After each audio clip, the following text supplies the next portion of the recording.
দুর্নীতি, লুটপাট আর মানুষ খুন করে ক্ষমতায় এসেছিল বিএনপি, বলেছেন প্রধানমন্ত্রী। বঙ্গবাজারে বহুতল বিপণী বিতানের ভিত্তিপ্রস্তর স্থাপন। প্রধানমন্ত্রী শেখ হাসিনা বলেছেন, অসাম্প্রদায়িক চেতনায় বাংলাদেশ হবে ক্ষুধা ও দারিদ্র্যমুক্ত। বিএনপির নেতৃত্বে সাম্প্রদায়িক অপশক্তি তৎপর, কোনো রাজনৈতিক দলের নেতাকে জেলে পাঠানোর এজেন্ডার সরকারের নেই, সাফ জানিয়েছেন আওয়ামী লীগ সাধারণ সম্পাদক ওবায়দুল কাদের। রাজনৈতিক কারণে এখনও জেলে যেতে হচ্ছে বিএনপির নেতাকর্মীদের, অভিযোগ বিএনপির সিনিয়র যুগ্ম মহাসচিব রুহুল কবির রিজভীর। তীব্র তাপদাহের মধ্যেই ধেয়ে আসছে ঘূর্ণিঝড় রেমাল। কাল সন্ধ্যা নাগাদ উপকূলে আঘাত হানতে পারে, 10 ফুট পর্যন্ত জলোচ্ছ্বাসের আভাস। জাতীয় কবি কাজী নজরুল ইসলামের 125তম জন্মবার্ষিকী আজ।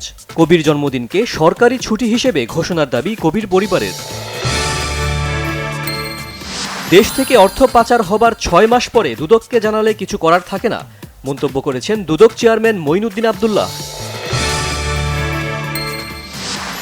বর্তমান কর ব্যবস্থাপনার যে দুর্বলতা ও অসঙ্গতি রয়েছে সেটির প্রতিকার না করে আসন্ন বাজেট প্রণয়ন কঠিন হবে, মন্তব্য অর্থনীতিবিদ ডক্টর ওয়াহিদ উদ্দিন মাহমুদের।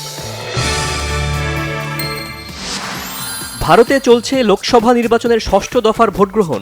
7টি রাজ্য এবং 1টি কেন্দ্রশাসিত অঞ্চলের 58টি আসনে ভোট হচ্ছে আজ। যুক্তরাষ্ট্রের কাছে লজ্জার সিরিজ হারের পর শান্ত সাকিবদের হোয়াইট ওয়াশ এড়ানোর পরীক্ষা আজ।